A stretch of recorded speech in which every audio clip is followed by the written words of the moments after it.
nyonso ayene na consultation na te azana peuple te parlement wana oyo ça l'intérêt à un individu non ya peuple congolais ekwe moto babenga soit dans autorité morale China Rambo bato so bayebi à ça 18 ans ata eloko moko toziango te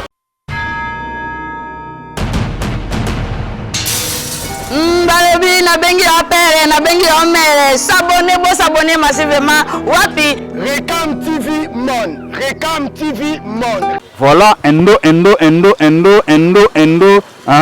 awa nde makambu ese bandi na Recam TV Monde. Recam TV Monde ya Yemei le boss bona Mumbamuna na maman Rebecca na pesi bino bambote ya trop le couple Mumbamuna côté kuna ya Allemagne na famille Mobimba bambote ya trop na émission ya lelo bandeko na ngai na kobombela bino te tokobeta masolo ya politique ya mboka na biso République démocratique du Congo masolo nini tokobeta na yebi ke ozo ignorer te ke tozali en plein kisasa ya lelo bandeko makambo ezali mbilinga te mais moi makambo ezali na mboka na biso na politique ya mboka na biso président de la République par rapport à blocage oyoye a remarqué à salaki discours wana biso nyoso tolanda ke ezali kaka ya 6 minutes kasi e créer makambo ebele nde oyo alobaki te kasi pona ngai le kanisi oyo ngai na zui tant que garant de la République na bengisa couche sociale couche politique nyonso ya mboka baya to solola par rapport à blocage na zwa idée ya moko na moko et puis toyeba ndenge nini tokosala biso la ngambo na biso Recam TV tolobaki te tokofanda boyo te tokotika te totambola toyoka avis ya population ya peuple congolais bayebisa biso likanisi na bango po na makambo oyo président de la République asengaki na couche politique na couche sociale mobimba ya mboka na biso baya basolola bazwa solution par rapport ya blocage oyo ezali na mboka par rapport ya crise politique oyo ezali na mboka biso Recam TV notamment ngai ndeko na bino Momo Abedi le Rwanzinga kuvuka nde na yebsaka bino tala kaka mona kaka yo moko comprendre babetela oli solote journaliste na bino na tambola ki ngai moko te nazali accompagner l'équipe technique oyo simbami na Gilo Chintu na ndeko Aimé Image tolobaki to kitala sur terrain to yeba ko solola na population par rapport ya masolo oyo ezali koleka na mboka na biso to tambola na yo elongo to yoka pe totala nini population azali kokanisa na makambo oyo kasi to kende ebongo tozonga pona to ya kosilisa émission ngawana nake landanga nakomona nga bienvenue Futila ndeko bienvenue tokusani pembeni na yo pona kosolo la situation mboka toyebi ke mboka président de la République avant en pleine consultation ce que tolingi toyeba non likanisi na yo par rapport à la consultation. Bon, d'abord, il y a un chef de l'État, parce que sur l'un discours, vous comprendre qu'il y avait un problème. Alors il fallait consulter couche à Mboka pour que la situation soit bloquée. Donc en réalité, Azan a raison. Donc pour moi, on a appuyé la consultation. Bon, on a par exemple, Oyo Azana bisoté.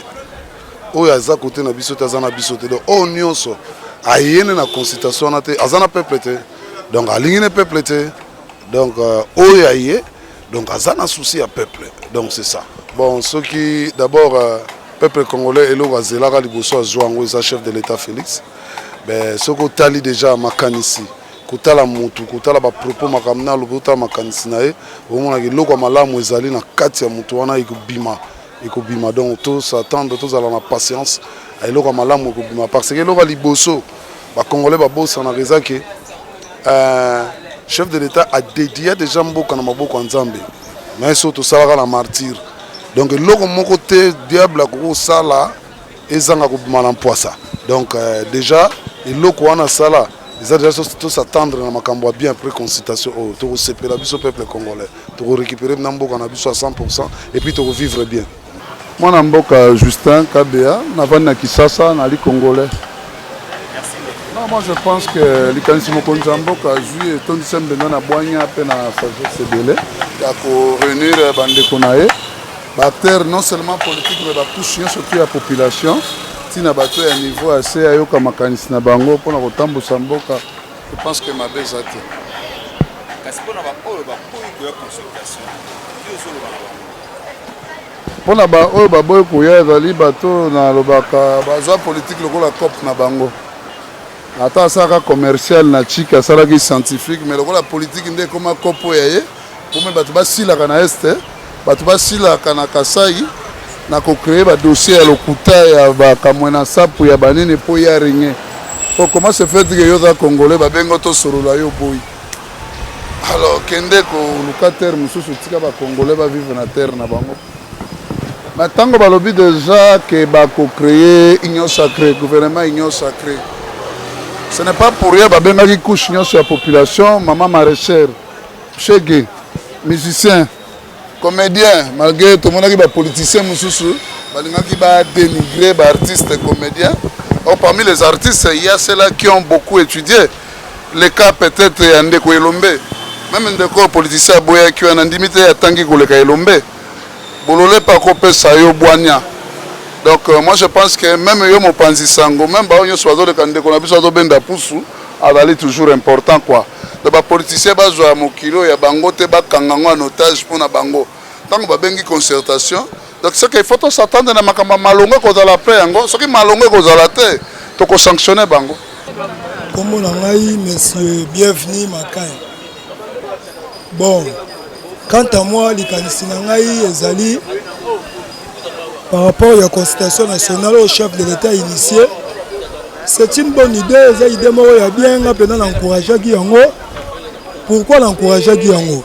Pour total, coalition au président de la République à Salagina et il y a FCC Cash. En tout cas, il aboutit à l'euro moroté. Il aboutit à rien. Coalition on a pour l'engaï. Encourager la constitution et Salama. Pour la Koluka encore. Une nouvelle majorité et Salema. Et puis, à vie d'un que Parlement a pu quoi? Tous une nouvelle majorité, Parlement, si quand même, il y a intérêt à peuple, non à un individu. Pour la constitution nationale, pour l'anga, c'est regrettable. Batou autant de main vers le chef de l'État. Il fallait participer pour ceux qui ont l'intérêt à la population, le souci à peuple, que Mboka ou que Neliboso. Et que ne la carotte fallait baya beaucoup d'un chef de l'État bapé ça batika cahier de charges d'Abango bapé ça ba idée par président de la République pour le retour Musamboka pour l'intérêt de la population vraiment pour la ngai bato aboy koya na moni que bazala souci à mboke que ne liboso depuis bana souci à peuple dit pourquoi pas respecter d'abord autant chef de l'État initié le Kouana toyebi que a initié on pour population assis à lembaki bakambo coalition na FCC Cash le réussir n'appuie en Nzambe et puis la population congolaise et qu'on réussit la constitution nationale et qu'on aboutit dans le moro ya bien et que ne liboso et que bon ta fouille à quito qu'on a quatre mboka pour mboka tambo la liboso salina esprit ya bien pour la population hein tout le monde makambo ya ba ya le quota ya besoin que samboka na sima kwa les ceux qui ont esprit le bagi esprit ya malamu fo mboka ekendaka liboso wana ezaka kamaro nga na moni kaka na poko ya lelo fo na expliquer kaka bato comme on a eza John Kamba je suis monteur à Bandal bon discours au chef de l'État a outi ko sala c'est justement pour na biso ba peuple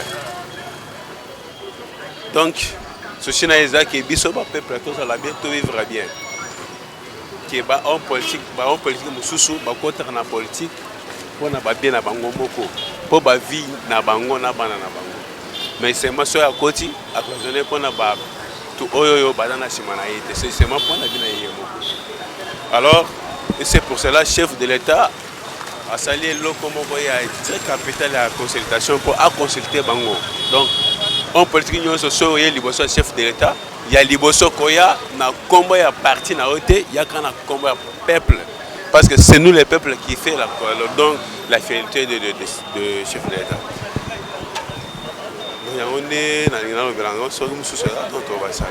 Ngai komona nga Mbui Patrick Mbui Patrick. Premièrement, na pesi merci mingi na mokonzi ya mboka alekisi ke aza tata ya bana na mboka oyo ya Congo.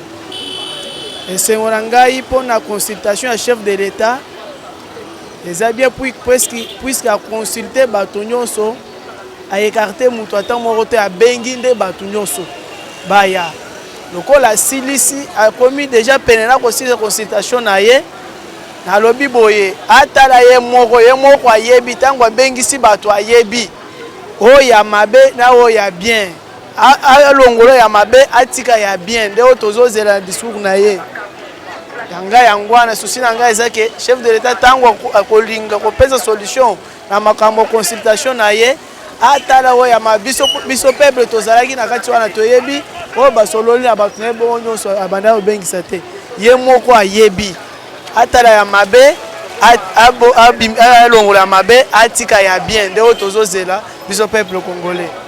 Tomoni batokanga mama Tchala mwana na nzembo ya yembaki critique oyo asalaki président ikanisino eza nini mpona nzembo wana epuis ndenge bakangaki. Bon mpona nzembo ya mama Tchala mwana soki ingratitude titre ya nzembo yango malgré nayoki nanu nzembo yango te makambo oyo ayembi na kati mais selon bainformation tozwaki il paraît que bamaloba oyo ayembaki na nzembo wana c'est comme si asali mwa critique mwa mokie et pas le président de la République. Mais ce qui est vraiment réellement bongo. Mais eza outrage na chef de l'État, il faut pas kangaye ba tche maboko akene la justice. D'abord, chef de l'État aza muninga na été. Il faut d'abord respect belé devant chef de l'État. Pour azali mokonzi ya mboka. Tangu yo sali nzembo. Ozo sala ba critique, ozo toucher vie privée à chef de l'État. Ba critique pour la présidente de la République. Biso en tant que population. Et ça nous a un respect envers le président de la République. Pour le président de la République, Aza Mouninga n'a été Aza Mokonjo, Kamambo, Kamouné, le col RDC, jamais à Koki, pour ça la bande Mabongo, pour critiquer, pour vraiment pour l'engaï, apprécier en côté. Il fallait justice et tchai Maboko. Bah, en fait, ce qui te l'a dit vraiment, Mama Tchalamouana, na landi nanzembo en côté, nazo yo kaka que pas battu. Bon, si c'est vrai, ça bongo, mais c'est méchante, hein. Mais elle est vraiment méchante. Na osenga na ye eza malamu te. Mais na osenga kaka justice ça makam nango parce que nga vraiment na landi yango te. Alors soki na landa yango na opesa vraiment ba détail réponse à makambo mais selon ba rumeur na yoki en tout cas c'est pas bien. Et puis na moment où c'est pas bien, c'est pas bien. C'est pas bien vraiment ça la blog ndenge wana. Mais justice ça makam nango. Ombonanga Ige Mbalaka secrétaire général Asbel Mouchanga. Le discours n'a pas été les alliés, tout ça a des problèmes les alliés. Un, à dissoudre ensemble. Ce qui est moyen les alliés, ce qui peut par rapport à la consultation à Sololi, à nommer informateur pour le peuple congolais, tout se retrouver. Surtout les jeunes, tout le temps il y a classe, l'université, tout ça. Mais tout ça l'a raté, tout ça souffrir, tout ça a chômage, tout ça a passé. Alors, tout ça a un problème de ce qui a mis balai. Soit à dissoudre ensemble en gros, soit à nommer informateur Yassika, gouvernement changé, quoi il y a FCC, Bakende, majorité Ezala. Parce qu'il est Ezala Ngambonaye pour ça la Moussa n'est bien.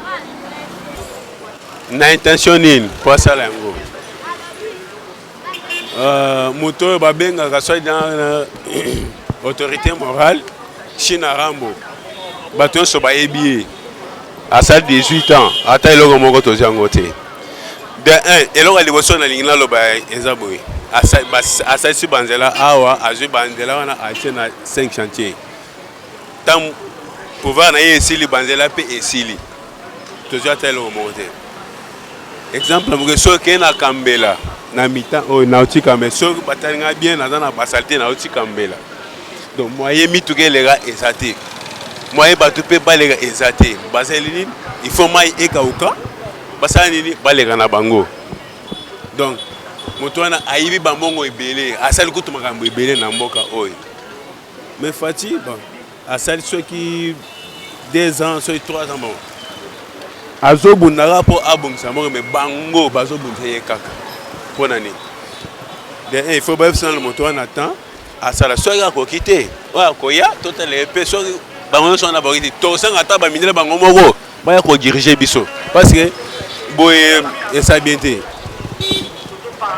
na États-Unis bakoti kosala baélection na bango biso nyonso totali yango monde mobima batali yango bamoni yango ndenge elekaki mais ya awa biso bakongolais c'est comme si biso bakongolais toza na mayele te fana aloba bongo naza liboso ya batu bazotala ngai baza neti baza na mayele te bapesi mutu accès ya abima président moto wana abimi mais bozolanda moto wana mpo bobebisa baorganisation na ye oyo aza nango moto wana aye na idée ne pa obongisa mboka mais bozobundisa ye bozolanda ye na bamakambo moko boye koboma kosala biloko moko boye très compliqué alors eloko nga nazoseka eza nini eza keno batika na chef de l'état asala na mosala na ye soki esimbi te biso bapeuple tokovanje toréagir mpo tokota na nzela parce que ya mbala oyo eza ya nzela biso mo tokosalaka bamarche toyebi epa bango nyonso badepute bango nyonso wana toyebaka epa bango so esimbi te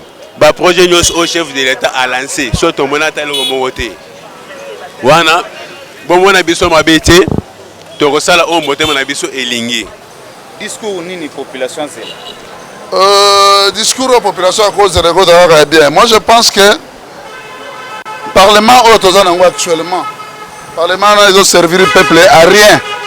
Parlement n'a travaillé qu'à intérêt individu mokoboé, il y a culte et mutu mokoboé.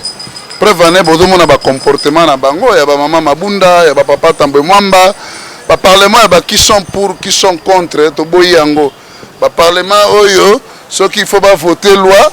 Les députés ont commis agité côté de Makapa Pamba qui na ba toilette kozonga ba ebi makambo ba kena koluka to a besoin ya parlement ya malonga o ezali ici na ba élection certes de verdict des urnes au peuple japonais libre, transparente et démocratique. Ai na bengami na kombo ya Bobé Yannick courant ezalaki bien le fait que ya koluka kosangisa couche sociale nyonso ya Congo ezalaki bien to discours on ezalaki bien ezalaki mabe te bon likanisi na nga nakoki kopesa réponse na deux volets. Premièrement koya ya bato mpona appel ya chef de l'état eza obligation te, chaque Congolais est libre yene mutu akomona nakoki kokende ou soit nakoki kokende te. Mais lobi te ke peke ba o ba ete baza na chef de l'état te. C'est la diplomatie politique ezalaka bongo. Yana moto mosusu bokomona na bato mosusu pe baza na ye mais bokomona bango te. To ba c'est un peu ça na ndenge nakoki ko répondre. Bon yanga itango abandai ko bengisa bato wana abandai ko lukande solution ya bien na kati ya bato wana. So ekuti ke abengisi bato ya FCC parmi bato ya FCC bawo bayaki kondima eza bato mo baye na idée moko ya malamu abombango bawo basali volonté na yete alongola bango. Souhait n'angezali après ma consultation chef de l'état tozo zela répond à discours wana allo bela biso makambo moko ya bien d'abord pour la ngai on a zela que chef de l'état lo bela biso pour population quand même ACP là parlement wana ozo sala l'électeur à un individu non ya peuple congolais ekouya même sénat on ekouya wana souhait na ngai to ni discours moko population ko CP là à quoi apprécier ou quelque chose de pas peuple congolais.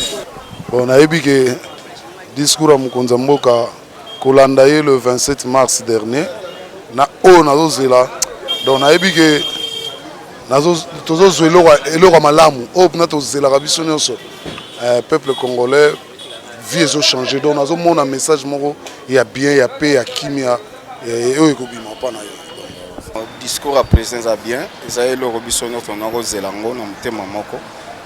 tosepelaki vraiment na réaction na ye pour trop c'est trop. Biso tout toyaki très content. Trop c'est trop, to souffrir mingi, trop c'est trop. Ezalaki très bien parlé. Bon, souci na biso ba peuple congolais ezalaki à dissoudre ngo.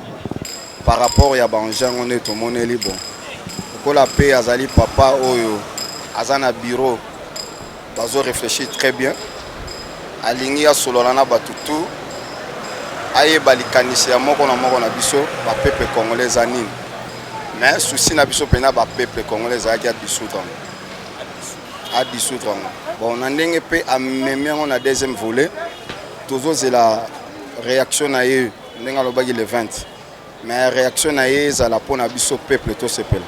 Ce que ça sous pona ayo kana lisusu a faire reculer biso sous en tout cas to za la desi pour to voter qui na mutema moko to linga ki tembo ke tambola. Mais tout le monde que coalition na ezaki malamu te vis-à-vis na peuple. Il fallait kaka kata yango po biso peuple to se retrouver. Il fallait kaka kata. Oui. Vraiment souci à peuple congolais d'abord. Ezali Congo est avancé sur tout le plan. Souci à peuple ezali te keno o elongiwana bayokani na e to sepeli na elongiwana. Ou elongiwana bayokani na ete to sepeli na elongiwana te souci ya peuple congolais ezali avancement ya Congo sur tout le plan toba couche sociale nyonso yango nde souci na biso peuple congolais toba ezala côté ya infrastructure na Congo toza pena na ba infrastructure ya bien te bino moko bozotala soki mbula ebeti kotambola ekomi lokola net ondire mutu aza na mwa défaut mais eza ndenge ya mboka soki totali na éducation okomona classe sezongaki mais okomona bana mosusu na ba école mosusu nano bazongi te pourquoi ono ba école mosusu bazwi nano ba frais de fonctionnement te to makambo eza ebele soki totali na sur le plan sécuritaire ozotala mboka bovandi boye bandeko na bino na est bakufara du jour au jour toba ça fait mal au cœur yango to sengena ba politicien ya Congo bozala vraiment na bolingo ya mboka oyo Congo pour faire avancer Congo na ndenge ya malamu maele na bino ezala na maele moko na ndenge ya mabete toba intelligence dans le mal non wana mde peuple to lingité intelligence na bino ezala intelligence moko dans le bon sens intérêt d'abord ya population intérêt ya Congo c'est ça notre souci toba c'est un peu ça voilà ndenge na yebisaki bino na bandeli toujours endo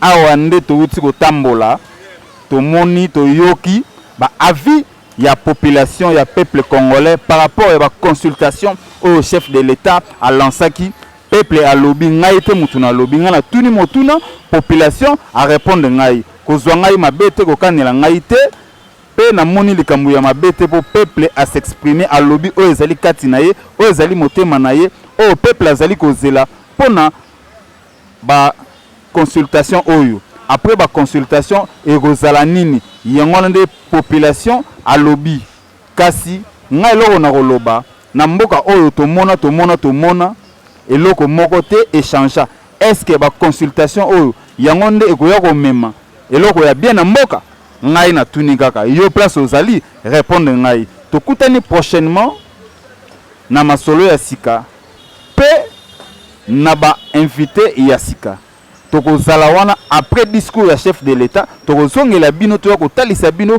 population lobi nini pona discours wana au chef de l'État apesi biso kasi tokutani prochainement tika ngai na pesa yo mbote le boss bona patron oyo ngai moko momo abedi le Rwanda kuvu na pesa ba mbote belé na maman il sensibiliser bana ya Allemagne yebisa bango ba s'abonner mingi na Recam TV Monde